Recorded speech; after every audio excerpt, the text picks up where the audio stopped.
2.5 থেকে 3 লক্ষ টাকা বা তারও বেশি খরচ হয়ে যেত, যেটা এখন অ্যাভয়েড করা সম্ভব হলো।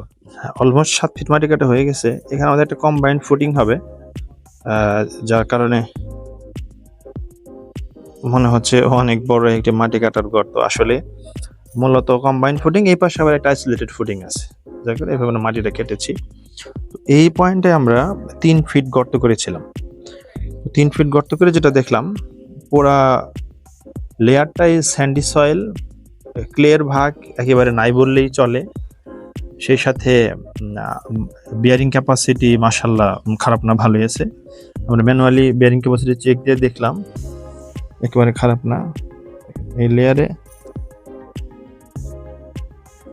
হ্যাঁ, এই যে এখানে কিন্তু কাদার ভাগ একেবারেই কম। ইলেকট্রাল প্রজেক্টের সয়েলের কন্ডিশন। এখন এটা আপনাদেরকে দেখালাম কেন, ইন্টারেস্টিং বিষয়টা আগে একটু শেয়ার করি। বিষয়টা হচ্ছে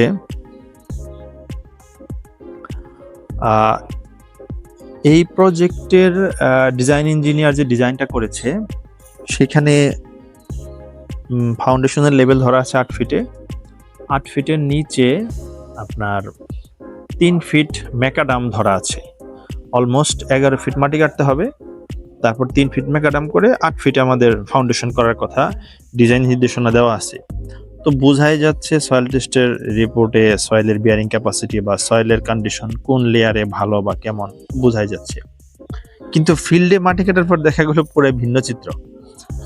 তো এই আমি সয়েল টেস্টের রিপোর্টের সাথে ডিজাইন মিলিয়ে দেখলাম। তো সয়েল টেস্টের রিপোর্টে যেটা আছে, আবার সয়েল টেস্ট করার সময় সয়েলের টেকনিশিয়ানরা যেটা বলে গিয়েছিল, কথার সাথে তাদের কাজের কোনো মিল নেই। তারা বলে গিয়েছিল মাটি খুবই ভালো, বাট টেস্ট রিপোর্টে বিয়ারিং ক্যাপাসিটি খুবই খারাপ ধরা। 0.8 TSF, তাও আবার হচ্ছে যদি আমি 11 ফিট মাটি কেটে 3 ফিট ম্যাকাডাম করে আসি, 0.8 থেকে 1 TSF উন্নীত হবে, এরকম বলা আছে।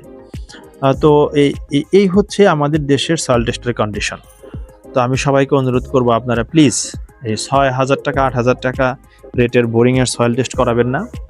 আপনার এই কোটি টাকার প্রজেক্টের শুরুতেই এরকম একটি মানে কম টাকার সয়েল টেস্টের সিদ্ধান্ত নিয়ে টাকা বাঁচাইতে যে কনস্ট্রাকশন কস্টিং বাড়িয়ে ফেলবেন, তাহলে কিন্তু আপনাদের কঠিন বিপদে পড়বেন আপনারা। আপনি চিন্তা করেন, এখন এই প্রজেক্টে যদি আমাদের ইনভলভমেন্ট না থাকতো, তাহলে হয়তো ওনারা চোখ বন্ধ করে অ্যাজ পার ডিজাইন কাজ করতো। অ্যাজ পার ডিজাইন কাজ করতে গেলে কিন্তু 3 ফিট ম্যাকাডাম করতে গেলে 5 শতাংশ জায়গা টোটাল প্রজেক্টে ওনাদের অলমোস্ট 2.5 থেকে 3 লক্ষ টাকা বা তারও বেশি খরচ হয়ে যেত, যেটা এখন অ্যাভয়েড করা সম্ভব হলো। কিন্তু এই বিয়ারিং ক্যাপাসিটি খারাপের জন্য বেজের যে সাইজ বা বেজের যে রিনফোর্সমেন্ট ক্যাপাসিটি আসছে, সেটা কিন্তু নতুন করে আর চেঞ্জ করা হচ্ছে না বা করা যাচ্ছে না। যেহেতু এই ডিজাইনের জন্য আমাদেরকে আর পেমেন্ট করা হবে না, আমরা এই ডিজাইনের হাতও দেব না।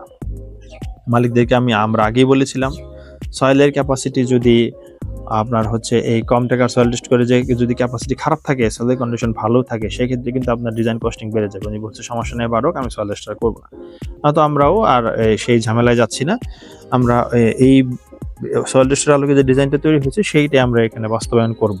সবাইকে আমি এটা বলার উদ্দেশ্য এটা, যে আপনারা অবশ্যই ডিজাইনের আগে ডিজিটাল সার্ভে করার পরে অথেন্টিক সয়েল টেস্ট করে তারপরে কাজ করবেন। সবাই ভালো থাকবেন, আমাদের জন্য দোয়া করবেন। আর আমরা চেষ্টা করতেছি বিল্ডিং ডিজাইন থেকে শুরু করে বিল্ডিং কনস্ট্রাকশন পর্যন্ত আপনারা যাতে খুব সুন্দর মতো কাজ করতে পারেন, এবং কোনো প্রকার সমস্যা হলে সেটারও সলিউশন যাতে আপনারা কিছুটা হলে নিজেরা করতে পারেন, এরকম শিক্ষণীয় ভিডিও তৈরি করার সবারই উপকারে আসুক সেই আশাবাদ ব্যক্ত করতেছি। আসসালামু আলাইকুম।